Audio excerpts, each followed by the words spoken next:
माननीय supreme court ने आज ये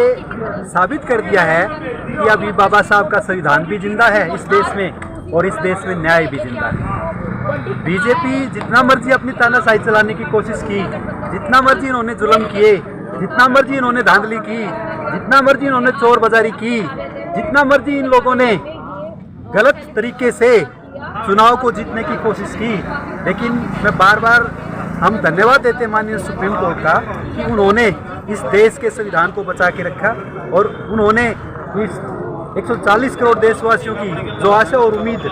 उस कानून और संविधान के प्रति है, जो आस्था है, उसको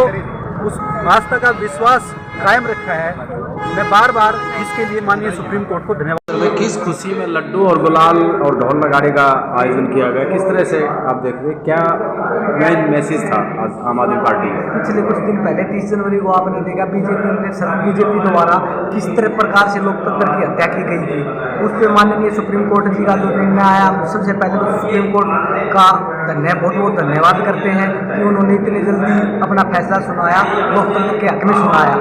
आज जिस प्रकार से 36 वोटों में से 8 वोटों को बीजेपी सरकार द्वारा अमान्य घोषित किया गया था, सुप्रीम कोर्ट जी ने उन 8 वोटों को मान्य कर दिया। चंडीगढ़ में हमारा मेयर बन गया है, तो इस खुशी में हमने औपचारिक अल्लाह का जश्न मनाया है। पंजाब और दिल्ली के बाद चंडीगढ़ में भी हमारा मेयर है जी, चंडीगढ़ में भी हमारी सरकार है। जिस प्रकार से इन्होंने 25% वोटों 8 वोट 36 में से 8 वोटों के साथ धोखा किया, 14 लाख आबादी वाले क्षेत्र में एक मेयर के चुनाव में इन्होंने ऐसा किया, तो ये विधानसभा लोकसभा बड़े बड़े चुनावों में क्या करते होंगे। अब कुछ दिन पहले अपने झज्जर में भी हुआ था, जहाँ वाइस चेयरमैन के ऊपर चुनाव हुए थे, इसमें 2 कैंडिडेट बीजेपी के थे, दोनों एक वोटिंग भी हो चुकी थी, परंतु यहाँ कोई सीसीटीवी कैमरा नहीं था, यहाँ कोई विपक्ष नहीं था, कोई बोलने वाला नहीं था। यहाँ इन्होंने तानाशाही से अपना ही कैंडिडेट जिस पर ये भरोसा कर रहे थे, जो अपनी तरफ से उठा रखा था, वही कैंडिडेट बना दिया। सुनने में आया था कि यहाँ भी 12 वोट पड़ चुकी थी, 20 वोटों में से 12 वोट पड़ चुकी थी, 12 में से 9 एक तरफ थी, 3 एक तरफ थी। जिसको 3 वोट मिली उसे वाइस चेयरमैन बना दिया गया अपनी तानाशाही से। वही तानाशाही का काम इन्होंने चंडीगढ़ में किया। चंडीगढ़ में तो वो कैमरे में रिकॉर्ड हो गया, अगर कैमरे में रिकॉर्ड नहीं होता तो ये साबित कर पाना मुमकिन था कि बीजेपी ऐसा करती है, परंतु अब यकीन हो चुका है बीजेपी हर तरीके से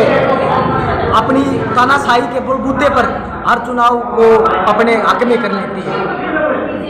गठबंधन की पहली जीत जो मिली है, पूरे देश ने देखा है कि भी कैसे एक तानाशाह लोगों के निवाले से ये जीत अरविंद केजरीवाल जी छीन के लाए हैं। और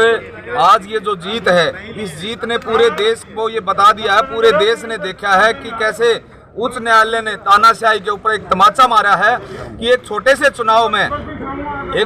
चुनाव में एक बहुत बड़ी पार्टी का अध्यक्ष ऐसे विक्ट्री का निशान दिखा करके, और जब एक मेयर बनता है तो कैसे, और आज उन लोगों को क्या संदेश मिला होगा, आज वो लोग क्या सोचते होंगे, और देश आज उनको क्या मैसेज दे रहा है, क्या संदेश दे रहा है, ये आज उन लोगों को सोचना चाहिए। आज उनके लिए ये डूब मरने जैसी एक स्थिति है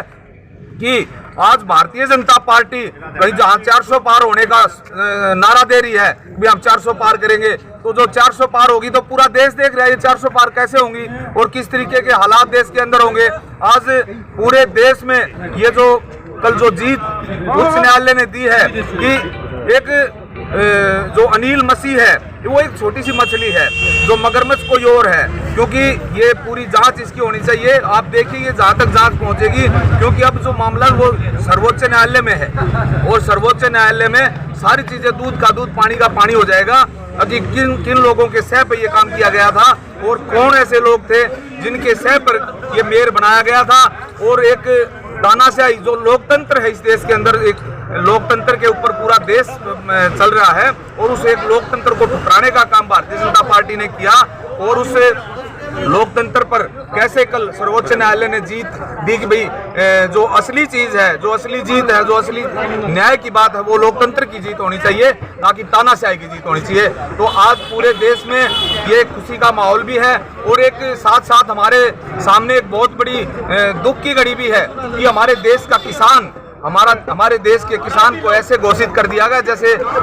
हर एक राज्य एक भारत और पाकिस्तान की सीमा बना के छोड़ दिया गया है कि सिर्फ वो जो किसान हैं वो अपने जो उनको वायदा किया गया था, एक उनको भरोसा दिया गया था, सिर्फ उसको याद दिलाने के लिए प्रधानमंत्री जी के पास आ रहे हैं। तो ये जो खुशी का माहौल है और एक तरफ दुख भी है, तो ये जो दोनों चीजें हैं, जब किसानों की सारी मांगे पूरी होंगी तो बहुत अच्छे से आम आदमी पार्टी पूरे देश में बहुत बड़ा एक जश्न मनाएंगे हम लोग। और उसी तरीके से पूरे देश के अंदर आज ये जो एक इंडिया गठबंधन की पहली जीत हुई है, इसके लिए तमाम हमारे पदाधिकारी साथियों को, क्रांतिकारी कार्यकर्ता साथियों को, सबको, सभी इंडिया गठबंधन के जितने भी तमाम हमारे पदाधिकारी साथी हैं, उनको सबको बहुत बहुत बधाई और शुभकामनाएं।